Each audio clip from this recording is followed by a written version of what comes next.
He stopped on a rainy road to help a stranded woman whose car had broken down, never asking for money or even her name, never knowing that the grateful stranger he saved would be the very judge seated behind the bench just 2 weeks later, holding his parole hearing and his entire future in her hands. And the moment their eyes met in that courtroom, everything changed forever in ways neither of them could have ever imagined. Before we dive into this incredible story, don't forget to subscribe. And hit the bell icon button so you never miss our powerful, life-changing content. ****A prisoner helped a stranded woman, not knowing she was the judge who held his fate. ***The rain was a cold, relentless fury against my skin that I had been walking for what felt like hours, the gravel of the rural road biting through the thin soles of my prison-issue shoes. The guard at the work detail had forgotten me. Or perhaps he hadn't, perhaps this was another test of my character, another way to see if I would run. That I had no intention of running. My hands were raw from the work, my back ached, but the freedom of this open air, even under a storm, was a gift I did not want to lose by fleeing. That is when I saw her. A sleek, silver car was pulled awkwardly onto the muddy shoulder, its hazard lights blinking a frantic orange in the gray twilight. That a woman was standing by the open driver's door, her white blouse plastered to her skin, her hands waving helplessly at the passing cars that would not stop. No one ever stops for a stranger on a road like this. That I knew that better than most. That I should have kept walking. That I was in my gray work clothes, my name stitched over the heart in simple block letters, Jason. That I was a visible sign of a mistake I had made, but the rain was getting heavier, and she was getting colder, and I knew what it felt like to be invisible. That I approached slowly, my hands visible, my voice soft so as not to startle her. "Ma'am." She spun around, her eyes wide. For a second, I saw the fear, the same fear I saw in people's eyes on the bus, in the stores. That I stopped in my tracks. "I saw your lights," I said, pointing to the car. "I do not mean you any harm. That I know a little about cars. That I could take a look, if you would like." She hugged herself, shivering, and looked from my face to the name on my chest and then back again. The rain was a curtain between us, a cold, hard wall. Then, something in her face softened. That it was not pity. That it was something else, a weary recognition. "My phone has no signal," she said, her voice trembling. "And the engine just died." I nodded. That I walked to the front of the car and asked her to pop the hood. The latch was stuck, but with a gentle push and a wiggle, it gave way. The engine bay was a mess of steam and hissing. That I saw the problem immediately. A simple hose had blown. That I went to my duffel bag, the one they gave us for our work things. Inside, I had a roll of the heavy-duty tape we used for sealing boxes at the warehouse. That it was not a permanent fix, but it would get her to the next town. As I worked, the rain began to let up, softening to a gentle drizzle. That I told her about the hose, explaining what I was doing so she would not be afraid. She stood beside me, holding a small flashlight from her glove box, shining it on my hands. "You have kind hands," she said, so quietly I almost did not hear her. That I looked at my hands, scarred and calloused, wrapped in tape and grease. No one had ever called them kind before. That I finished the patch and asked her to try the engine. That it coughed, sputtered, and then roared to life. A clean, powerful sound. A smile broke across her face, the first one I had seen. That it changed her entirely.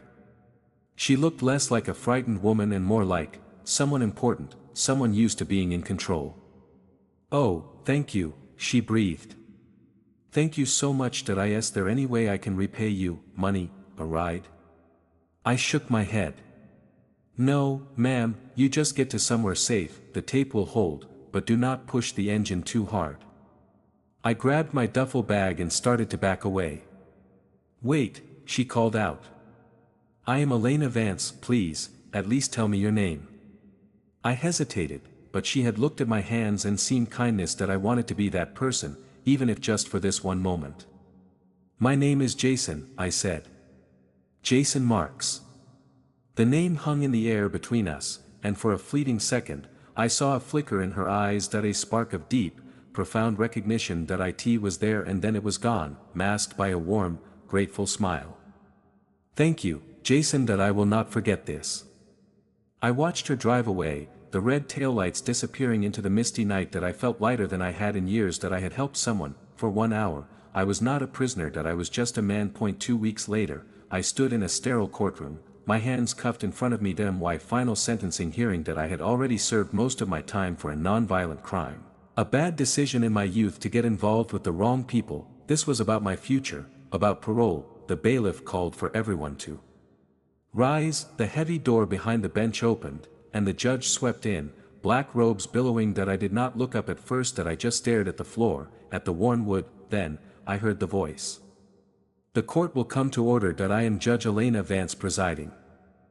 My head snapped up. There she was, the woman from the road, the woman with the broken car and the grateful smile, but she was not the same. The robes changed everything. The soft, wet curls were now perfectly pinned, the tired, frightened eyes were now sharp and assessing. She looked at me, our eyes met, and in that single moment, the entire world stopped. That I saw her pause, that I saw the slight tilt of her head, that I saw the tiny flicker of something cross her face. Recognition. She knew it was me. Then my heart slammed against my ribs. The air in the courtroom became thick, heavy, impossible to breathe. That I wanted to look away, to disappear into the floor, to become invisible again, but I could not move. All I could think was, she knows who I am, she knows what I am wearing, she knows where she saw me last, and now, she holds my entire future in her hands. The prosecutor began to speak, his voice a droning monotone about my record, my past mistakes, the length of my sentence. That I heard none of it, that I only watched her. She listened intently,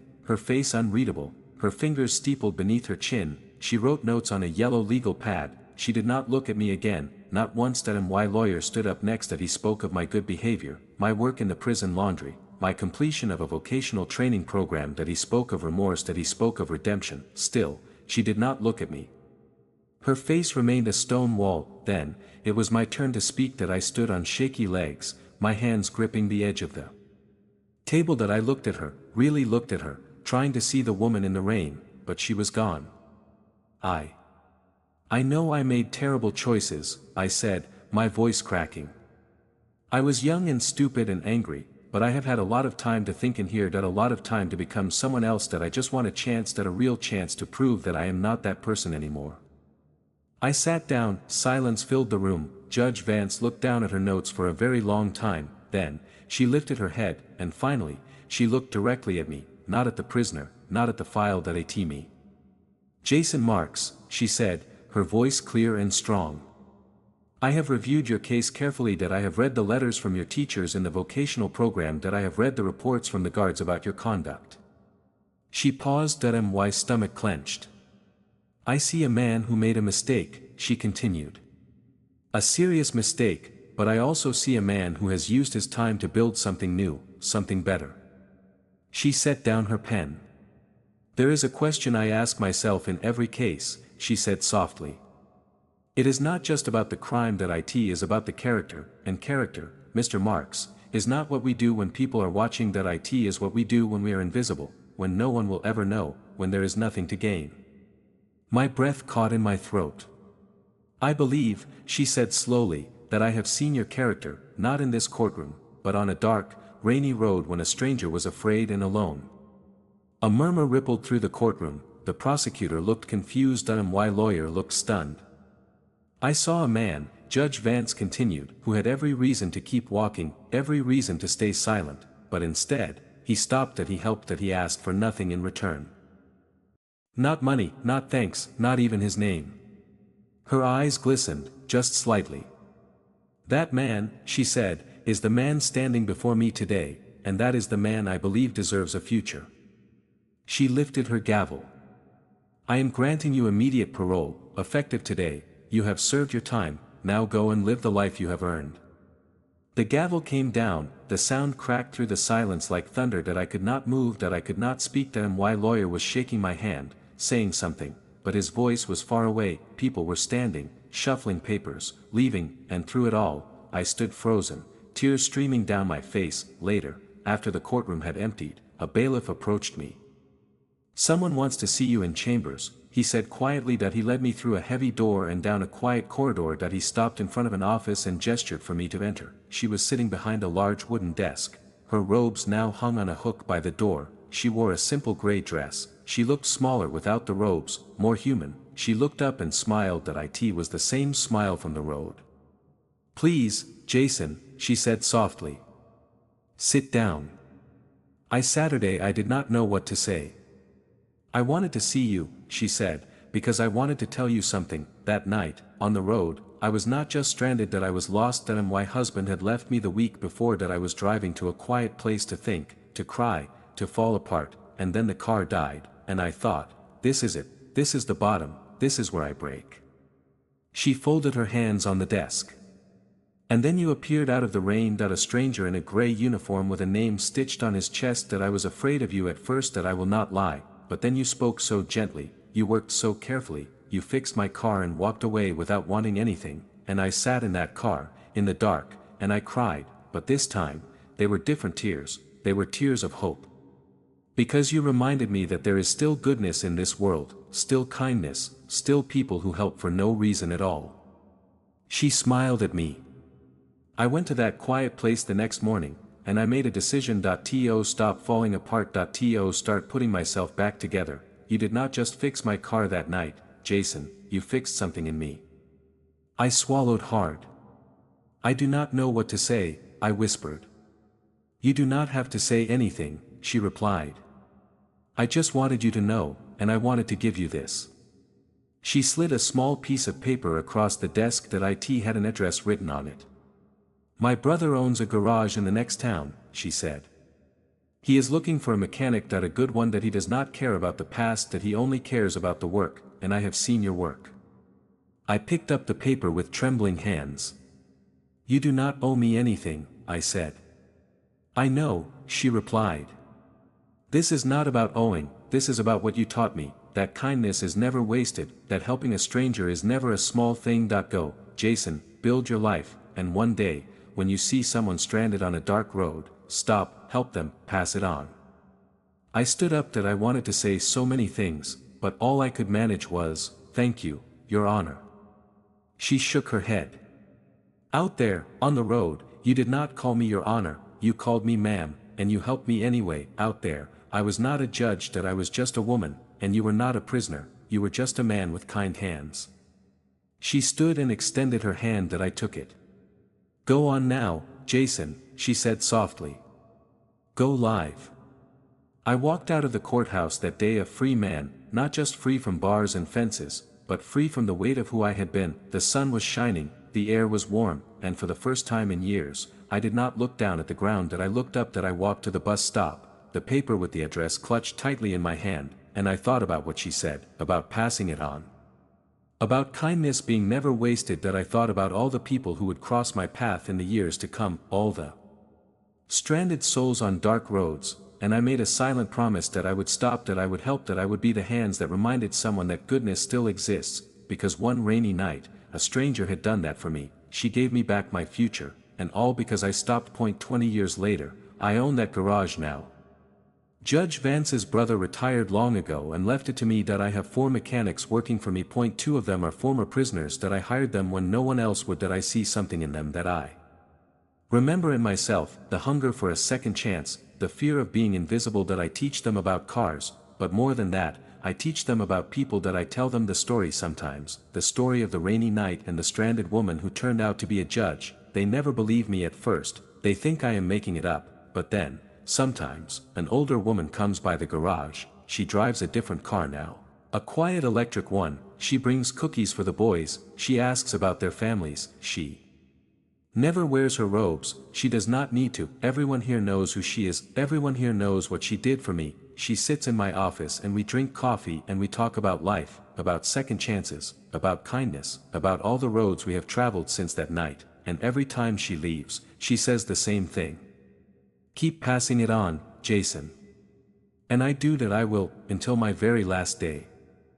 I watch her car disappear down the road, the same way I watched her taillights vanish into the mist all those years ago, but this time, I am not standing in the rain. That I am standing in the sun, in front of my own garage, a free man with grease under my fingernails and a full heart. The afternoon is warm and golden. One of my young mechanics, Marcus, walks up beside me. He is 22 years old, just out of prison 6 months ago. He has the same look I used to have, the look of a man waiting for the other shoe to drop, waiting for someone to remember his past and take everything away.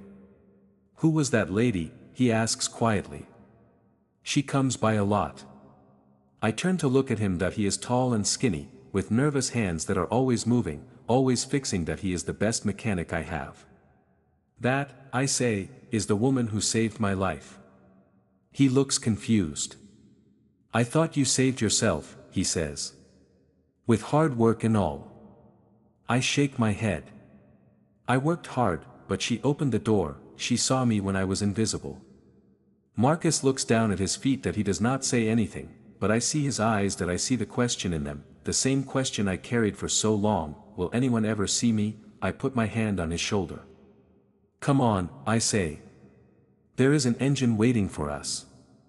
We walk back into the garage, the smell of oil and metal wraps around me like a blanket. This is my home now, these are my people, the work is hard and honest and good. That evening, I close up the garage late, the sun is setting, painting the sky in shades of orange and pink that I walk to my truck, an old thing I rebuilt with my own hands that it is not beautiful, but it runs that it runs because I made it run that I am about to get in when I see something that a figure at the edge of the parking lot that a woman, she is.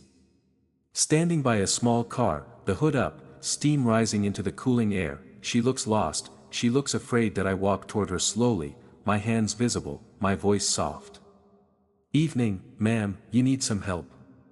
She turns, she is young, maybe 25, her eyes are red from crying, her hands are shaking. My car, she whispers. It just stopped, and I do not have my phone, and I do not know anyone here, and I do not know what to do.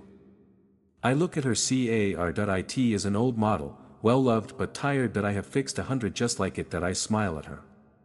Do not worry, I say. This is what I do, let me take a look. She watches me as I work, her arms wrapped around herself, the light fades around us, the stars begin to appear that I find the problem quickly, a worn belt that snapped that I have a spare in my truck that I always keep spares now that as I work. I talk to her quietly that I ask her where she is going. She is driving to see her mother is sick. She is afraid she will not make it in time that I tell her she will make it that I tell her the car will be fixed soon that I tell her everything will be okay. She does not know me, she does not know my past, she only knows that a stranger stopped to help. When I finish, I close the hood. Try it now, I say. She gets in and turns the key, the engine roars to life, she laughs, a sound so full of relief that it makes my chest ache. She gets out and throws her arms around me that I freeze for a second, then I hug her back. Thank you, she sobs into my shoulder. Thank you, thank you, thank you. I step back and smile at her. You are welcome, I say. Now go, your mother is waiting. She gets back in her car. Before she drives away, she rolls down the window. I am Sarah, she says. What is your name? I hesitate, then I smile. My name is Jason, I say. Now go on, drive safe. She waves and pulls away that I watch her taillights disappear into the night, and I think about Judge Vance that I think about the rainy road that I think about all the moments that brought me here that I think about kindness, how it moves through the world like a current, invisible but powerful, how it carries us when we cannot carry ourselves, how it finds us in the darkest places. How it asks for nothing in return that I get in my truck and drive home. My house is small that it is nothing special, but it is mine that I made it. Mine that I park and walk to the door. Inside, a light is on. My wife, Maria, is cooking dinner that I met her 5 years ago. She came into the garage with a flat tire, she stayed for coffee, she stayed for everything, she knows my whole story, she knows every mistake, she loves me anyway. Dinner is almost ready, she calls from the kitchen. How was your day? I walk in and kiss her cheek. Good, I say. I helped a girl on the road, her car broke down, she was on her way to see her sick mother. Maria smiles, she understands, she always understands. That is nice, she says. Did you charge her? I shake my head. No, I say.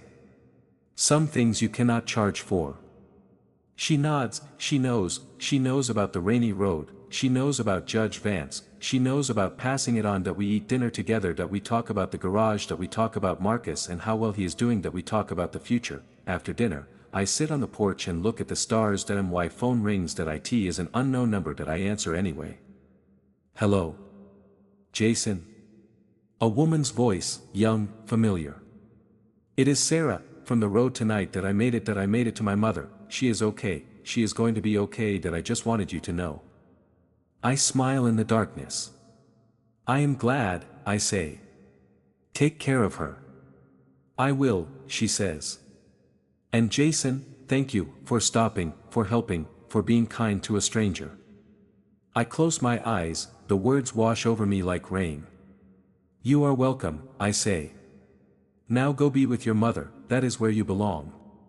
She hangs up that I sit on the porch for a long time, the night is quiet, the stars are bright, and I think about the thread that connects us all, how one moment of kindness weaves into another, how it grows, how it multiplies, how it never dies. The next morning, I open the garage early, Marcus is already there, sweeping the floor that he works hard that he works like a man who is afraid to stop that I walk over to him.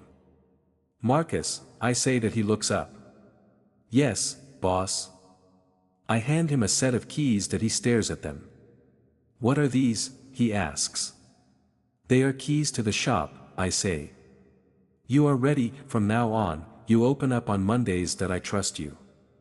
His eyes fill with tears that he does not speak that he does not have to. I remember that feeling, someone trusting you for the first time, someone seeing you, someone believing that he nods and grips the keys tightly. I will not let you down, he whispers. I know, I say. I know.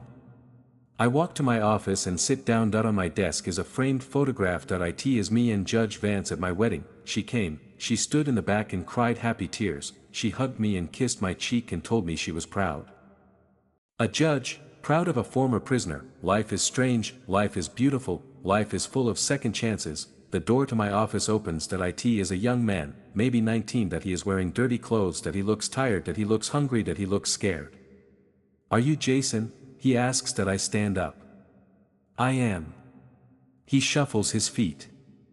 I heard you give people chances. That I heard you hire people like me, people with records, people no one else wants. I walk around the desk. That I look at him. That I see myself. That I see Marcus. That I see all of us. What is your name? I ask. David, he says. That I put out my hand. That he stares at it for a moment, then he takes it, his grip is nervous, his hand is shaking. David, I say, do you know anything about cars? Not much, he admits. But I learn fast. That I learn real fast. That I just need a chance. One chance, that is all. I smile. That it is the same smile Judge Vance gave me, the smile that said, I see you. That I believe in you. Come on, I say. Let me introduce you to Marcus. That he will teach you, and David. He looks at me. Welcome home. We walk out into the garage together. The sun is streaming through the open doors, the tools are hanging on the walls, the cars are waiting to be fixed, and in this small space, on this ordinary morning, another second chance begins, another life turns toward the light, another soul finds its way home. That I think about the rainy road. That I think about the stranded woman. That I think about the judge who held my fate. She thought she was repaying me that day in her chambers, she thought she was giving me a job, a future, a life, but she gave me so much more. She gave me a mission, she gave me a purpose, she gave me the chance to become the person who stops, the person who helps, the person who sees, and now, every day, I get to be that person. Every day, I get to pass it on. The years roll on, the garage grows, more mechanics, more former prisoners, more second chances. Some of them make it, some of them do not. But every single one of them gets a chance. That is what matters, that is the only thing that matters. One evening, many years later, I get a call. That it is from a hospital. A nurse tells me that Judge Vance is dying. She is asking for me. That I drive through the night. That I do not stop. That I do not sleep. That I just drive. When I arrive, she is lying in a hospital bed. She is old now, so old. Her hair is white, her hands are frail, but her eyes are still the same. They light up when she sees me. Jason, she whispers. You came. I sit beside her and take her hand. Of course I came, I say. You came for me once. On a rainy road, remember? She smiles. I remember, she says. I remember everything. We sit together in the quiet room, the machines beep softly, the night passes. That I tell her about the garage. That I tell her about Marcus and David and all the others. That I tell her about the young woman on the road, Sarah, who still sends me Christmas cards every year. That I tell her about my wife. That my children. My life, all of it, because of her. She listens, she smiles, she cries a little. You did it, she whispers. You passed it on. I tried, I say. That is all any of us can do. She squeezes my hand, her grip is weak now, but her spirit is strong. Jason, she says. I am here. I am glad you stopped that night, she says. I am glad you helped a stranger. I squeeze her hand back. I am glad you saw me, I say. I am glad you believed. She closes her eyes, for a moment, I am afraid, then she opens them again. One more thing, she whispers. Anything, I say. There is a young woman, she says. A law student, she is struggling, she is about to give up, she does not believe in justice anymore, she does not believe in people, her name is Anna. I nod. I will find her, I say. I will help her. Judge Vance smiles. I know you will, she says. That is why I called. She closes her eyes again, this time, she sleeps that I stay beside her all night that I in the morning, she is gone that I cry for the woman on the road that I cry for the judge in the courtroom that I cry for the friend who believed in me when I did not believe in myself, but I also smile. Because I know that her kindness did not die with her. It lives on. I and me. I and Marcus. I and David. I and Sarah. I and all the people I have helped and all the people they will help. It is a river that never runs dry. A light that never goes out. A seed that grows forever. I go home. I find Anna. She is angry and broken and beautiful. I tell her my story. I tell her about the rainy road. I tell her about Judge Vance. I tell her about second chances. She listens. She does not believe me at first, but she keeps coming back. She talks to Marcus, she talks to David, she sees the garage, she sees what we built. She sees what kindness can do. One day, she graduates from law school, she becomes a public defender, she fights for people no one else fights. For, she becomes the voice for the invisible, she writes me a letter. I used to think justice was a lie, she writes. Then I met you, then I learned about Judge Vance, now I know, justice is not just in courtrooms, justice is on rainy roads, justice is in garages, justice is in every person who stops to help a stranger. Thank you for stopping for me. I keep the letter in my desk, right next to the photograph of me and Judge Vance at my wedding. 2 reminders of the same truth, kindness is never wasted, never. I am an old man now. My hands are not as strong as they used to be, but they are still kind hands. Judge Vance told me that once that I never forgot. I sit on my porch and watch the sunset, the garage is across the street.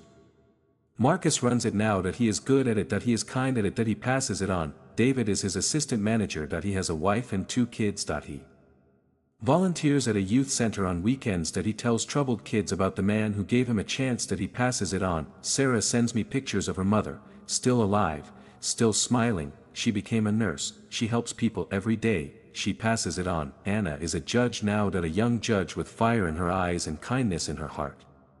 She sits in the same courthouse where Judge Vance once. Saturday she sees people the way Judge Vance saw me, she passes it on, and me, I sit on my porch. I watch the world go by. I think about the rainy road. I think about the stranded woman. I think about all the lives that changed because one man stopped, because one man helped, because one woman believed, and I smile, because the story is not over. It will never be over. As long as there are dark roads, there will be people who stop. As long as there are stranded souls, there will be people who help. As long as there is kindness, there will be second chances. The sun sets, the stars come out, and somewhere out there, on some dark road, a stranger is stopping to help another stranger, passing it on, keeping the river flowing, keeping the light burning, keeping the seed growing, and I close my eyes. I close my eyes, and I am back on that rainy road. I can feel the cold drops on my skin. I can hear the hiss of the steam from the broken car. I can see her face, frightened and tired, before she knew me, before any of this began. It is funny how memory works, how a single moment can contain an entire lifetime, how one decision can ripple outward forever. I open my eyes, the stars are bright above me. The night is quiet, but in the distance, I hear something. It is struggling, the engine is coughing.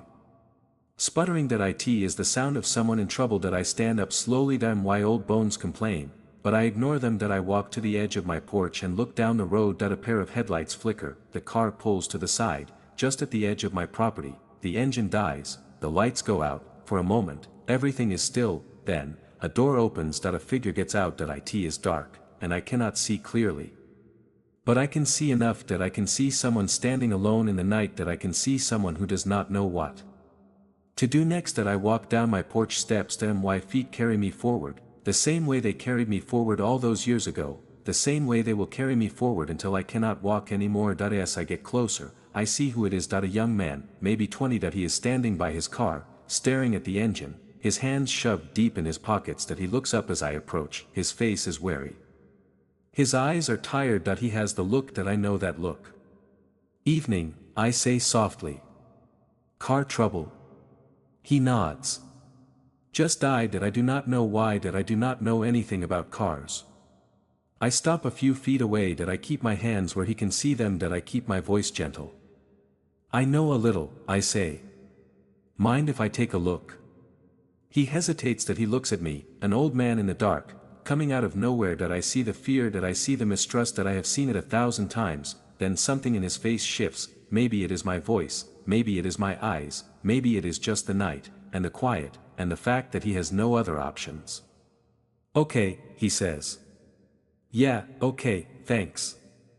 I walk to his car and lift the hood. I pull out a small flashlight from my pocket. I shine it over the engine. It does not take long to find the problem. A loose wire, simple, easy. I reach in and fix it.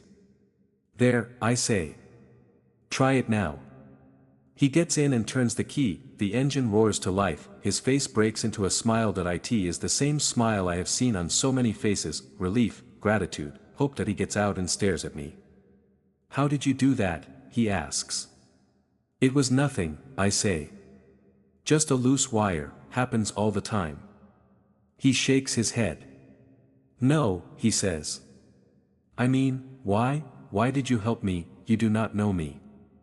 I look at him. I look at his young face, still soft, still unmarked by too many years. I think about all the roads I have traveled, all the people I have met, all the kindness that has carried me. Someone helped me once, I say. A long time ago. On a night just like this. I was the one stranded. I was the one afraid, and a stranger stopped. He listens. He does not interrupt. She did not know me, I continue. She had no reason to help, but she did. And that moment changed everything. It changed my whole life. I smile at him. So now I stop every time, because that is what you do, you pass it on. He is quiet for a long moment, then he speaks. I am running away, he says. From home, from my family, from everything. I thought if I just drove far enough, I could leave it all behind. I nod. I understand. I remember running. I remember thinking distance could fix things. It cannot. But I do not say that, not yet. Where are you going? I ask. He shrugs. I do not know, anywhere, nowhere. I look at him. I see the pain in his eyes, the confusion, the loneliness. I have seen it before. I have lived it before. My name is Jason, I say. What is yours? Eli, he says. Eli, I have a garage across the street, I say. I fix cars. I also fix people sometimes, not with tools, just with time, just with listening. I point to my house. There is coffee inside, and a spare room. You can stay tonight, figure things out in the morning. He stares at me. You do not even know me, he says. How do you know I am not dangerous? How do you know I will not rob you? I laugh softly. Eli, I say, I spent years in prison. I have met dangerous. I have been dangerous. You are not dangerous, you are lost, there is a difference. His eyes widen. Prison. I nod. A long time ago. A different life, but I found my way out, not just out of prison, out of the darkness, and I have been helping others find their way out ever since.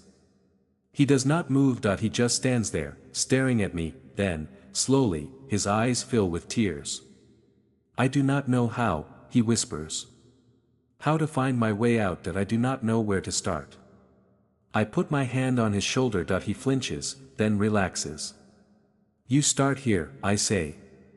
You start tonight, you start with coffee and a warm bed and someone who listens. Tomorrow, we will figure out the rest. He nods. He wipes his eyes with the back of his hand. Okay, he says. Okay.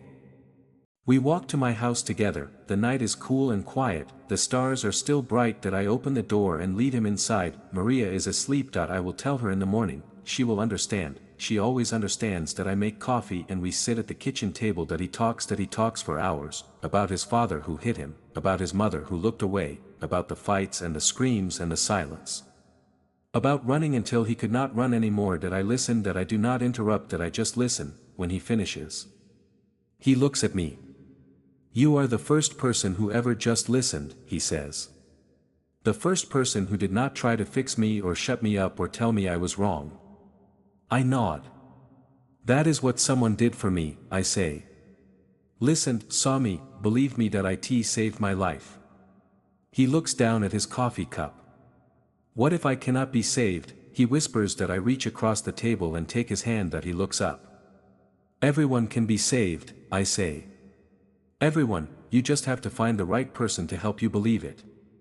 In the morning, I take him to the garage. That I introduce him to Marcus. Marcus is old now too, like me. His hair is gray, but his eyes are still kind, his hands are still gentle. This is Eli, I say. He needs a place to stay. That he needs work. That he needs a chance. Marcus looks at Eli. That he sees the same thing I saw. That a lost boy. A broken soul. That a second chance waiting to happen. Marcus smiles. That it is the same smile I gave him all those years ago. Welcome home, Eli, Marcus says. Eli looks at both of us. That he does not understand yet. That he does not know what is happening, but he will learn, just like we did, just like all of them did. The days pass. Eli learns that he is not a natural mechanic like some, but he tries hard. That he works harder than anyone. That he is afraid to stop, afraid that if he stops, it will all disappear. That I know that fear. That I lived it for years. One evening, we are closing up the garage. Eli is sweeping the floor. That he does it every night, even when it is clean. That I walk over to him. Eli, I say. That he looks up. You can stop now, I say. The floor is clean. He looks at the floor, then at me. What if I stop and everything falls apart, he asks. It will not, I say.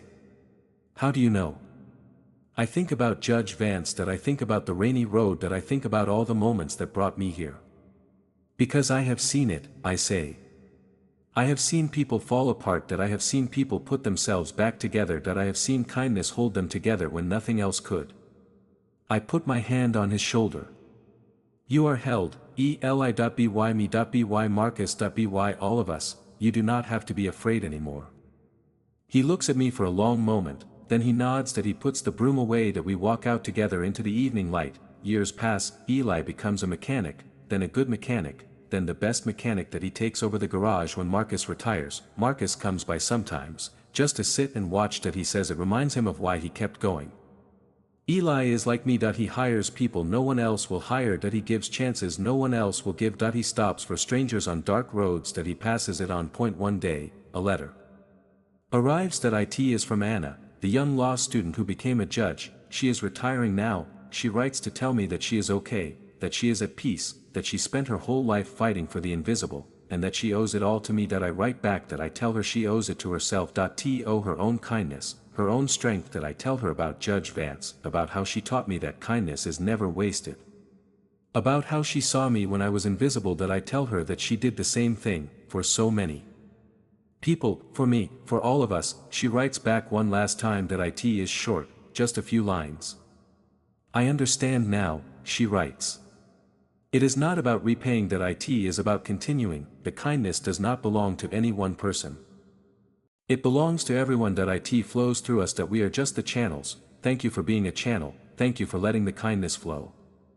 I keep the letter with the others. That I in my desk, next to the photograph, next to all the memories. That I am very old now. My body is tired. My hands barely work anymore, but my heart is full. So full that I sit on my porch every evening and watch the sunset. People come by, former mechanics, former prisoners, former lost souls who found their way. They sit with me, they tell me their stories. They tell me about their families, their jobs, their lives. They tell me about the people they have helped, the strangers they have stopped for, the kindness they have passed on, and I listen, just like I always have, just like someone listened to me. One evening, Eli comes to sit with me. He is not young anymore. His hair is gray, his face is lined, but his eyes are still kind. Jason, he says. I have something to tell you. I look at him. I am listening. He takes a deep breath. I am going to retire, he says. Next month that I am going to hand the garage to a young woman, her name is Rosa, she came to us 5 years ago, she was homeless, she was broken, she had nowhere to go. I nod that I remember Rosa, that I remember the night she arrived, scared and angry and so lost. I taught her everything I know, Eli continues. She is better than me now, she is better than anyone, and she has the heart for it, she stops for strangers, she helps without asking, she sees the invisible. He looks at me. I learned that from you, he says that I smile. No, I say. You learned it from yourself, you just needed someone to show you it was there. He shakes his head. I needed you, he says. I needed that night, that I needed you to come out of the dark and fix my car and invite me in, that I needed you to believe in me when I did not believe in myself. I take his hand, that it is warm and strong, the hand of a man who has built something, the hand of a man who has become something. Eli, I say. I am proud of you. He cries, that I cry too, that we sit together on the porch and watch the sun go down. The next day, Rosa comes to see me, she is young and fierce and full of fire, she has the look, the same look we all had, the hunger to prove herself, the fear that it could all disappear. Eli told me, she says. About the garage, about you, about everything. I nod. Sit with me, I say, she sits, that we watch the cars go by, the people walking, the world moving. I am scared, she admits. I am scared I will fail, scared I will let everyone down, scared I am not good enough. I look at her. Rosa, I say. Do you know why Eli chose you? She shakes her head. Because you are scared, I say. The scared ones are the ones who try hardest, the scared ones are the ones who care most, the scared ones are the ones who will stop for strangers on dark roads. She looks at me. Really? I nod. Really, that I was scared once, Eli was scared once, everyone who ever built anything was scared. Fear is not the enemy, giving up is the enemy, and you will not give up, that I can see it in your eyes. She is quiet for a long time, then she speaks. I will make you proud, she says. I will make Eli proud, that I will make all of you proud. I smile. You already have, I say. Just by being here, just by trying, just by caring. She hugs me, that I hold her tight, another soul finding its way home, another channel for the kindness, another link in the endless chain. That night, I dream, that I dream of the rainy road, that I dream of the stranded woman, that I dream of her face, frightened and tired, before she knew me, but in the dream, something is different, that I am the dream. I do not stop, that I keep walking, that I let the rain hide me, that I let the darkness swallow me, that I let her stand there alone, and I watch as her hope fades, that I watch as she gives up, that I watch as the light in her eyes goes out, that I wake up gasping, them why heart is pounding, them why hands are shaking, but then I remember that I did stop, that I did help, that I did not keep walking, and because I stopped, everything changed, not just for me, for everyone, for Marcus and David and Sarah and Anna and Eli and Rosa, for all the people they helped, for all the people those people will help, for generations I will never meet. All because I stopped, all because I helped, all because one woman believed, that I lie in bed and stare at the ceiling, the moonlight filters through the window, Maria is beside me, sleeping peacefully, she has been beside me for so long, through everything, through all of it, that I reach over and take her hand, she stirs but does not wake, that I hold her hand, and I think about the strange beautiful shape of a life, how one moment can bend the arc of everything, how one decision can create a universe. How kindness is the strongest force there is, stronger than anger, stronger than fear, stronger than death, that I end the morning. I wake up late, the sun is high, Maria is gone, there is a note on the bedside table. Gone to the garage to see Rosa, she is fixing my car, come when you wake, love you.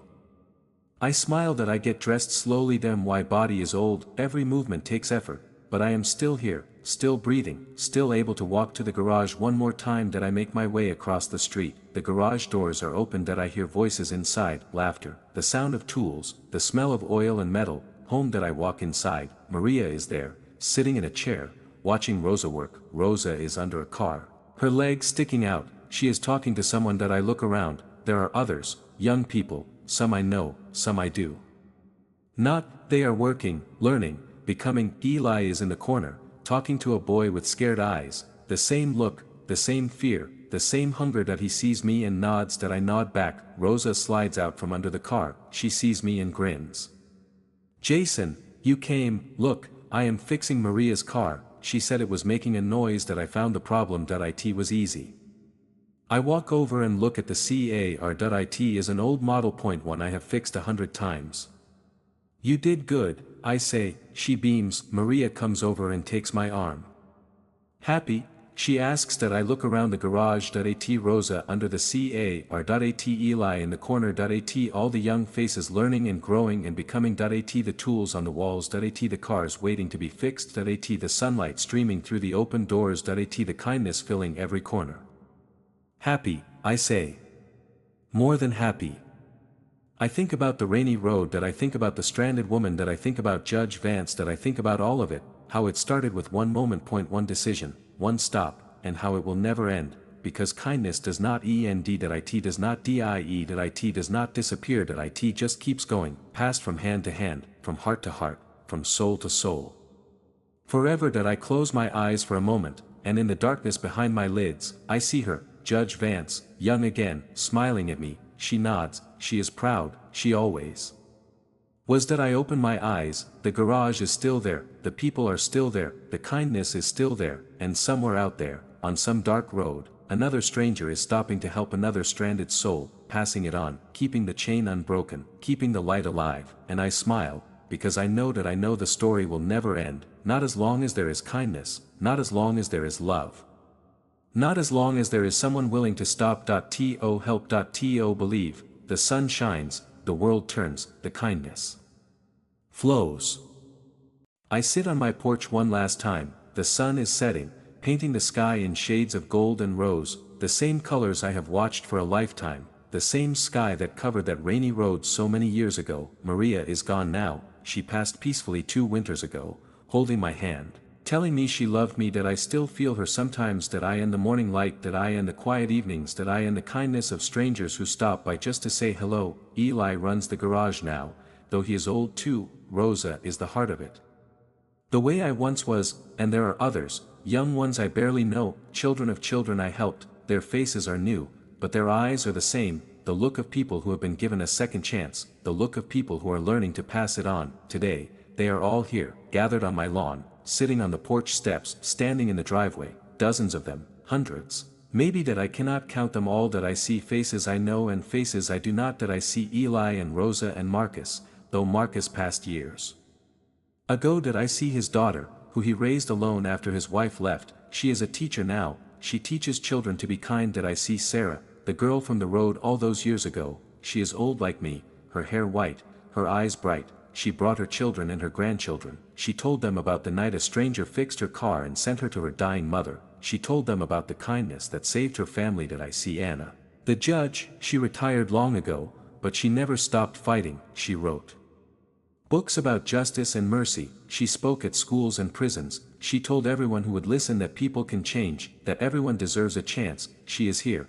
sitting in a chair, holding the hand of her wife. They have been together for 40 years. 40 years of love and kindness and passing it on. I see David, the scared young man who walked into my office so long ago. He owns his own garage now, in another town. He hires former prisoners, just like I did. He stops for strangers on dark roads. He passes it on. I see faces I do not recognize, young people I have never met. They come up to me one by one. They shake my hand, they hug me, they tell me stories.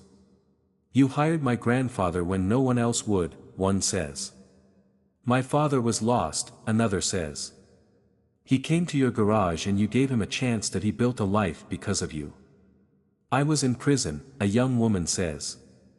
I thought my life was over. Then I read about you in a book. A book by Judge Anna. She wrote about a man on a rainy road who helped a stranger. She wrote about how that kindness saved her and inspired her. I read that book in my cell, and I thought, if he can do it, I can do it. So I did. I am a social worker now. I help people find their way. I listen to all of them. I hold their hands. I look into their eyes, and I see it, the kindness, moving through them like a river, like light, like breath. The sun sinks lower, the sky deepens into purple. Someone brings out candles, someone brings out lanterns. The lawn glows with soft light. Eli stands up. He raises his hand. Everyone quiets. Jason, he says. We are all here for a reason. We are all here because of you, not because you fixed our cars, not because you gave us jobs, but because you saw us, because you believed in us, because you loved us when we could not love ourselves. He pauses, his voice cracks. I was running away the night I met you, he continues. I was broken. I was empty. I had given up, and then you came out of the dark, you fixed my car, you gave me coffee, you gave me a bed, you gave me a chance, and you never asked for anything in return. He looks at me. We want to thank you, he says. We want you to know what your life has meant. To all of us. To all the people we have helped. To all the people they will help. Your kindness did not stop with us. It keeps going. It will keep going forever. I try to speak, but I cannot. My throat is full. My eyes are wet. Rosa stands up next. Jason, she says. I was nothing when I came to you, homeless, hopeless, angry at the world. You did not care about my past, you did not care about my record, you cared about me, you taught me to fix cars, but more than that, you taught me to fix lives, you taught me to stop for strangers, you taught me to see the invisible. I have done that every day, for years, and I will keep doing it, for the rest of my life. She holds up her hand. In my pocket, I carry a piece of paper, she says. It is worn and faded, but I keep it always. She unfolds it. It is a note you wrote me. On my first day at the garage, you wrote, kindness is never wasted, pass it on. I have carried it every day since. I will carry it until I die, and then someone else will carry it. She looks at me. Your kindness will never die, Jason. It cannot. It is in all of us now. Anna stands, she is frail now, but her voice is strong. I spent my whole life in courtrooms, she says. I saw the worst of people, the cruelty, the violence, the darkness, but I also saw you. I saw what one person can do. I saw that justice is not just about punishment. It is about restoration. It is about believing that people can change. It is about giving chances. She walks toward me, she kneels beside my chair, she takes my hands. Judge Vance saw you on that rainy road, she says. She saw your kindness, and because she saw it, she believed in you, and because she believed in you, you believed in yourself, and because you believed in yourself, you believed in all of us, and because you believed in us, we believed in ourselves, and now we believe in others. She squeezes my hands. That is the legacy, Jason, not a building. Not a business, not money. It is belief. It is hope. It is love. It is kindness moving through the world like a river, and it started with you. On a rainy road, stopping for a stranger. I look at her. I look at all of them, the faces in the lantern light, the eyes full of tears and love and gratitude. I try to speak, this time, the words come. I did not do anything special, I whisper. I just stopped. I just helped, that is all. Eli shakes his head. That is everything, he says. That is the whole thing, stopping, helping, seeing, that is all it takes. One person, one moment, one choice, and the whole world changes. The night grows deeper, the stars come out, they are the same stars that watched over that rainy road, the same stars that watched over every road since. Someone brings out a guitar, someone starts singing. It is an old song, one I have not heard in years. Others join in, the music rises into the night. I close my eyes, I listen, I feel the warmth of all these people around me, all these lives, all this love. And I think about the moral of it all, the lesson I have learned across all these years. It is simple. So simple. Kindness is not a transaction. It is not something you give to get something back. It is not a debt to be repaid. It is a seed, you plant it, you water it, you trust it to grow, and it does. In ways you cannot see. In places you cannot go. In hearts you will never meet. You do not need to be powerful, you do not need to be rich, you do not need to be perfect. You just need to stop. To help. To believe. One moment. One choice, that is all it takes, and the kindness will flow, through you, through them, through everyone, forever. The song ends, the night is quiet. Eli comes and sits beside me. Are you okay, Jason? He asks. I nod. I am more than okay, I say. I am full. So full. Of love. Of gratitude. Of peace. He puts his arm around me. We sit together in the dark, the lanterns flicker, the stars shine, the world breathes. Eli, I say. Yes, Jason. Promise me something. Anything. Promise me you will keep stopping, keep helping, keep seeing, even when I am gone, promise me you will pass it on. He turns to look at me, his eyes are wet. I promise, he says. I promise for me, and for Rosa, and for all of us that we will keep stopping, that we will keep helping, that we will keep seeing, forever. I smile. Good, I say. That is good. I look up at the stars, that I think about the rainy road, that I think about Judge Vance, that I think about Maria, that I think about all of them, all the lives, all the love, all the kindness, that it is still flowing, that it will always flow, that I close my eyes, that I am tired now, that so tired. But it is a good tired, that a full tired, that a tired that comes from a life well lived, that a life of stopping, that a life of helping, that a life of seeing, that Eli's arm is still around me, the voices are still around me, the love is still around me, that I take a deep breath, that I let it out, and I think one last thought, that a thought for anyone who hears this story, for anyone who reads these words, for anyone who is walking their own dark road, stop, just stop, help, just help, see, just see, you do not know what it will become, you do not know whose life it will change, you do not know how far the kindness will travel, but it will travel, that it will grow, that it will become something beautiful, something endless. Something that never dies, all because you stopped, all because you helped, all because you saw. That is the lesson, that is the truth, that is the gift, pass it on, always, forever, the stars shine on, the night holds us all, and the kindness flows, and flows, and flows, asterisk asterisk. Thank you for listening to this heartfelt story, asterisk asterisk asterisk asterisk. If it moved you, share it, comment below, and let someone know, asterisk asterisk asterisk asterisk. You are never alone.